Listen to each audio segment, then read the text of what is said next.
Hello students, welcome back to the NEET Adda 24/7. This is Neeta, your NEET counselling adviser. मैं यहाँ बात कर रही हूँ एएफएमसी की। आप सभी जानते हैं एएफएमसी एक ऐसा कॉलेज है जिसके बाद आपको आर्मी में सर्व करने का मौका मिलता है, और इससे बेहतर मौका आपको कहीं नहीं मिलेगा। जब आप डॉक्टर बन जाएंगे और आर्मी में सर्व कर रहे होंगे तो वो जो प्राउड मोमेंट होता है बच्चों, वो कौन नहीं चाहता है। बहुत सारे बच्चे पूछ रहे थे कि एफएमसी का पूरा काउंसलिंग कैसे होता है, उसका क्या प्रोसेस है, इंटरव्यू क्या प्रोसेस है, कैसे क्या होता है, सब चीज़ मैं आपको इस वीडियो में बताऊंगी। उसका ब्रोशर भी मैं आपको यहाँ दिखाऊंगी। ठीक है। एएफएमसी जो होता है वो आप सभी को पता है पुणे में है, आर्म फोर्स मेडिकल कॉलेज।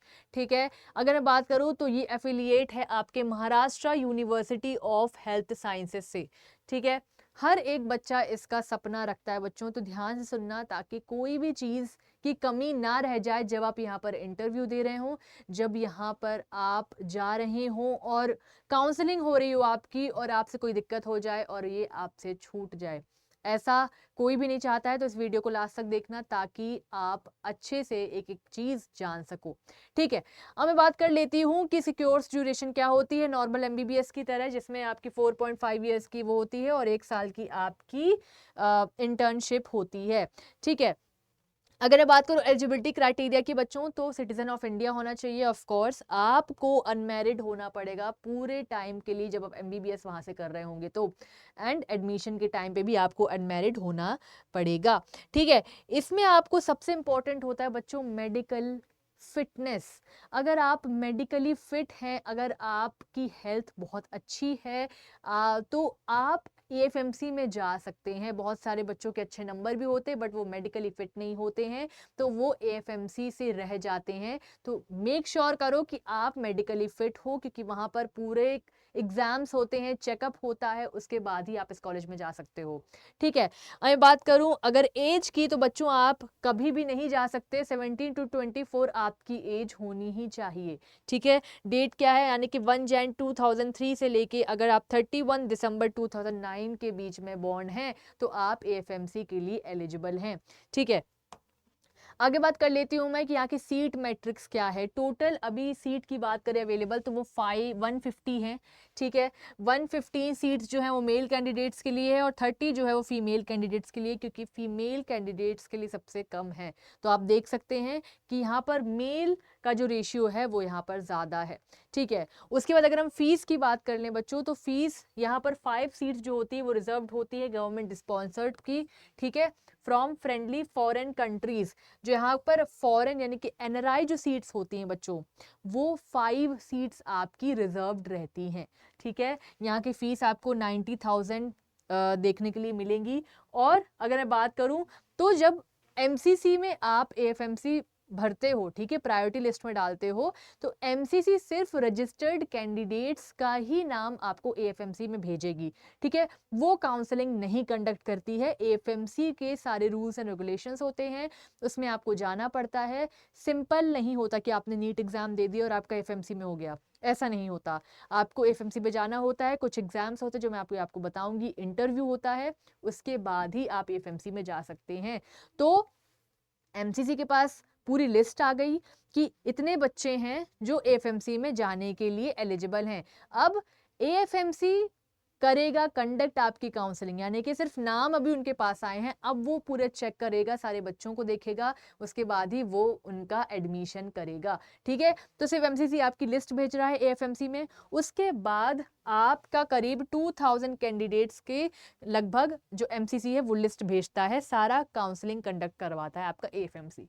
ठीक है। जिसमें 1600 बॉयज होते हैं और 400 गर्ल्स होती हैं, जिसमें कि 30 गर्ल्स आपकी सिलेक्ट होंगी।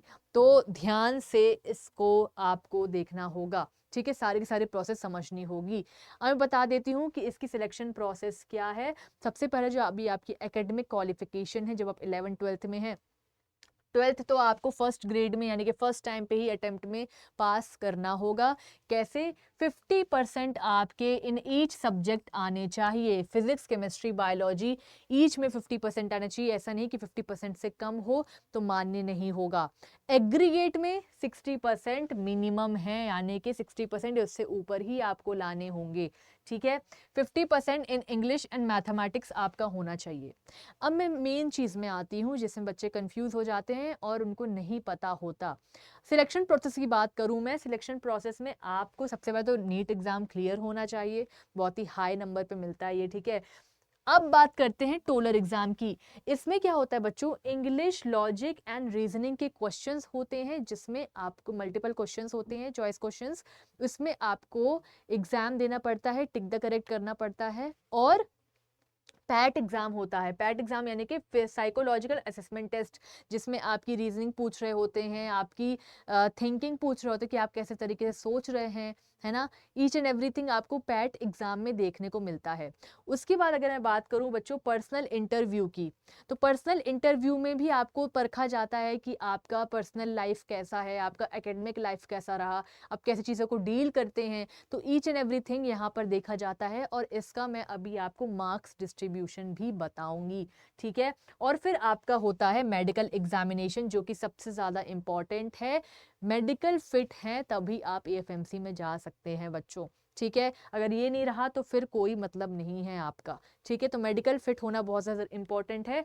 टोलर एग्जाम और पैट एग्जाम आपको देना ही पड़ेगा वहां पर, ठीक है। आगे अगर हम बात करें बच्चों कट ऑफ की, तो पिछले बार बॉयज़ की 535 और गर्ल्स की 559 गई थी। इस बार आप 40 नंबर बढ़ाकर देख सकते हैं। रैंक के बेसिस से बात करें तो अराउंड आपको देखने मिलेगा कि अगर इतने भी मार्क्स आपके अगर आ रहे हैं, अराउंड अगर आपके 570 के आसपास, 580 के आसपास आप अगर आपके आ रहे हैं नंबर, तो आपको ये कॉलेज देखने के लिए मिल सकता है। मैं बात करती हूँ कि जो टोलर एग्जाम होता है, जो इंग्लिश रीजनिंग का एग्जाम होता है, उसमें 40 क्वेश्चंस आते हैं जिसमें जो 80 मार्क्स के होते हैं, ठीक है। जिसमें कि +2 करेक्ट के लिए मिलता है और -0.5 रॉन्ग के लिए कट जाता है। टोटल टाइम आपका 30 मिनट्स का देते हैं टोलर एग्जाम में। उसके बाद टॉपिक्स क्या क्या होते हैं, उसमें एंटोनिम्स आते हैं, सिनोनिम्स आते हैं, जो आपके इंग्लिश नॉर्मल होता है ना। रीजनिंग होती है, आपको पिक्चर सीरीज दे दी जाएगी, आपको मिरर वाले क्वेश्चंस दे दिए जाएंगे, नंबर सीरीज दे दी जाएगी, लॉजिक एंड रीजनिंग होगा उसमें। तो ये सारे टोलर के टॉपिक्स होते हैं। अगर हम बात करें फाइनल स्कोरिंग की, तो क्या क्या मिलाकर आपकी टोटल स्कोरिंग बनती है जिससे आपका एएफएमसी में एडमिशन होता है। तो बच्चों देखो, सबसे पहले नीट का जो मार्क्स होगा वो, उसके बाद प्लस किया जाएगा 80 जो मार्क्स है टोलर का, टोटल मार्क्स वो प्लस किया जाएगा। जो आपका टोटल मार्क्स बनेगा ना बच्चों, यानी कि 720 का पेपर होता है, प्लस 80 करोगे 800 हो गया। 800 में 4 डिवाइड किया जाता है। आपके जो 200 मार्क्स है मैक्सिमम, इतने आपके होने चाहिए, ठीक है। उसके बाद 200 मार्क्स जो हैं वो आपकी 50 मार्क्स में प्लस किए जाते हैं और 250 मार्क्स टोटल आपका इंटरव्यू देखा जाता है, ठीक है। यानी कि 50 मार्क्स का जो है इंटरव्यू है, तो आपको टोटल क्या होता है 250 मार्क्स देखने के लिए मिलता है। ये जो 50 मार्क्स है वो आपके इंटरव्यू का मार्क्स है, तो कंफ्यूज मत होइएगा। टोटल 250 मार्क्स आपका समझ में आता है। तो इसमें कितने नंबर आपके आ रहे हैं वो डिसाइड करेगा एएफएमसी में आपका एडमिशन, ठीक है बच्चों। तो ये सारा रहा आपका एडमिशन कैसे होता है एएफएमसी में, क्या क्या एग्जाम्स होते हैं, क्या क्वेश्चंस आते हैं, है ना। रीजनिंग के क्वेश्चंस आते हैं, एंटोनिम सिनोनिम क्वेश्चंस आते हैं। सबसे इंपॉर्टेंट चीज़, आपको मेडिकली फिट होना बहुत इंपॉर्टेंट है ना। तो सारी चीज़ों को ध्यान में रखने के बाद ही आप एएफएमसी में जाएंगे, तभी आपका वहाँ पर एडमिशन होगा। अब मैं बात करती हूँ पीडीएफ की। तो ये जो पीडीएफ है और कट ऑफ्स की पीडीएफ है वो सभी आपको टेलीग्राम चैनल पे प्रोवाइड की जाएंगी। और एक और इम्पॉर्टेंट बात, हमारे नीट काउंसलिंग से भी एक दो बच्चे एएफएमसी में गए हैं, जिसका आपको पॉडकास्ट अड्डा नीट काउंसलिंग में दिख जाएगा। भारती मैम ने लिया हुआ है, तो इसको मेक श्योर करना, देखना। और दूसरी चीज़ कि अगर आप चाहते हैं कि हम आपके साथ गाइडेंस में लगें, हम आपको एएफएमसी पहुंचाएं, ठीक है, बिना किसी दिक्कत के, तो आप इनरोल कर सकते हैं इस दिए गए नंबर पे कॉल करके, है ना। या फिर बच्चों 1 प्रो काउंसलिंग है और 1 काउंसलिंग बैच है, आपको पता है। अभी जो बच्चों रिजल्ट का ऑफ चल रहा है, 4319 में आपको ये बैच देखने मिलेगा MTG कोड लगाकर, ठीक है। और इसमें क्या है कि आपको वन प्रो काउंसलिंग में 1 to 1 काउंसलर प्रोवाइड हो रहा है बच्चों, ठीक है। वन काउंसलिंग में नहीं होगा। और अभी सबसे special premium batch Bharti ma'am का जो बैच है वो आउट हो चुका है 76,000 में, जो कि आपको MTG कोड लगाकर इजी 76,000 बहुत ही सस्ते में देखने के लिए मिल जाएगा। कॉस्ट इफेक्टिव गाइडेंस है, सारी की सारी चीज़ें प्रोवाइड होंगी। प्रेफरेंस लिस्ट हो गया आपका, डॉक्यूमेंटेशन हो गया आपका, एप्लीकेशन फिलिंग हो गया आपका, वेबसाइट पोर्टल हो गया, ईच एंड एवरीथिंग आपको यहाँ मिल जाएगा। तो अगर आप चाहते हैं तो ये जो वेबसाइट का जो बैच का लिंक है वो आपको डिस्क्रिप्शन बॉक्स या फिर चैनल के बायो पे दिख जाएगा। तो क्लिक करके कोई भी बैच जो आपकी पसंद का हो वो आप ले सकते हैं, और चैनल के साथ बने रहो ताकि ऐसी इन्फॉर्मेशन आपको मिलती रहे और आपकी काउंसलिंग हो जाए बहुत ज़्यादा ईजी। Thank you.